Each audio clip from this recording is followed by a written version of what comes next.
Salam, efirdə xəbərlərdir. Nazir Azərbaycanda keçirilən Türkiyə-İsrail rəsmilərinin görüşündən danışıb. Diplomatiyanın əsas məqsədi hansısa problem varsa, onun çözülməsinə kömək və dəstəkdir.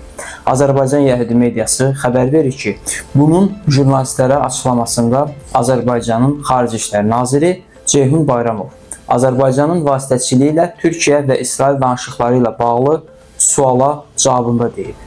Nazir bildirib ki, Türkiyə və İsrailin Azərbaycanda keçirilən təmaslarla bağlı Türkiyə və İsrail tərəfləri özü açıqlama verir. Bu açıqlamalar Azərbaycan tərəfindən verilmir. Hesab edirəm ki, bununla bağlı mümkün olan sözlər deyilir. Sizinlə mən Şahin Seyidov, Azərbaycan Yəhudi mediası. Unutmayın ki, xəbərdar olmaq sizin hüququnuzdur.